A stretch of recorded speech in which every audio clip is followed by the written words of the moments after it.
Bonjour, bienvenue dans la série sur les échecs. Donc nous allons passer maintenant au pion doublé. Alors il arrive souvent dans une partie qu'après l'échange de pièces protégées par des pions, deux pions se retrouvent sur la même colonne. Aussi les joueurs les plus faibles connaissent la notion de pion doublé, ils sont extrêmement fréquents. Ils s'imaginent généralement que les pions doublés constituent automatiquement un inconvénient pour leur proposition et qu'il faut donc toujours les éviter. Quand les pions doublés sont une faiblesse, comment l'exploiter? Quand ils sont avantageux, voilà un problème stratégique important. Tout joueur d'échecs sait que l'avance des pions doublés, par exemple avec l'intention de se créer un pion passé, comporte beaucoup plus de difficultés que celle de pions liés. Ainsi, par exemple, dans cette position, elle est totalement sans espoir pour les blancs. Alors que les noirs peuvent venir sans difficulté à se créer un pion passé à l'aile roi, en soutenant leur avance avec le roi, les pions doublés blancs à l'aile dames resteront toujours bloqués. Quelqu'un de moins expérimenté pourra s'en convaincre lui-même par une analyse simple. Essayer d'avancer les pions et de voir si on peut créer un pion passé. La responsabilité de la défaite forcée des blancs revient uniquement aux pions doublés. C'est le seul point faible dans leur position. Ce qui fait que la position correspond à une finale où les noirs possèdent un pion de plus. Littéralement, si le pion B3 se trouvait en C3, le jeu serait en équilibre.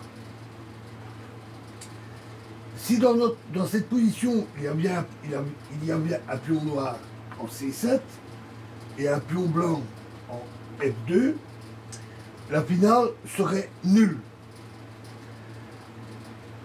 Parce que 3 pions contre 3 pions, les blancs ne sont pas obligés de se laisser faire et de laisser créer un pion passé. Et ici, de même, les blancs ne peuvent pas créer un pion passé, soit, mais ils ont toujours 3 pions, et les 3 pions en face non plus ne peuvent pas créer de pion passé, comme vous pourrez facilement vous en convaincre en essayant. Donc les pions doublés ne constituent pas un inconvénient systématiquement, car avec des ailes avec le même nombre de pions, les pions isolés empêchent aussi bien l'avance des pions adverses que le font de pions voisins. Il en résulte une conclusion importante. Le désavantage des pions doublés apparaît surtout à l'attaque, pour créer un pion passé. Mais les difficultés liées à leur avance, par contre, c'est dans les difficultés liées à leur avance que leur faiblesse se fait ressentir lors de l'attaque. Par contre, en défense, lorsqu'il s'agit de parer à l'avance des pions adverses, ils peuvent valoir 2 pions tout à fait normaux. Le plus désavantageux, évidemment, sont les pions doublés, isolés sur une colonne ouverte.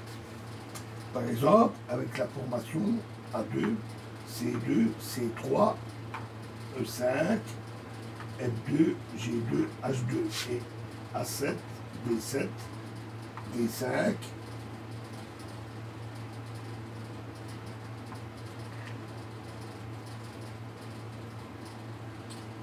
E6, F7, G7, H7. Alors, ici, les pions doublés sont isolés. Et nous savons déjà que le pion isolé est souvent très désavantageux. Contrairement aux pions isolés, les pions doublés isolés ne peuvent absolument pas être couverts ni appuyés dans leur avance par une tour se trouvant derrière, puisque un des pions bloque le passage.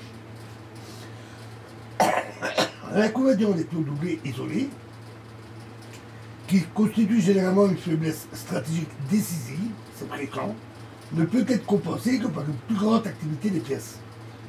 Alors, ici, dans cette partie, nous allons traiter d'une position où les pions doublés ont un contact au moins partiel avec les autres pions, et où par conséquent leur inconvénient n'est pas aussi évident. Alors bien entendu, la mobilité des pions doublés n'est pas toujours négligeable.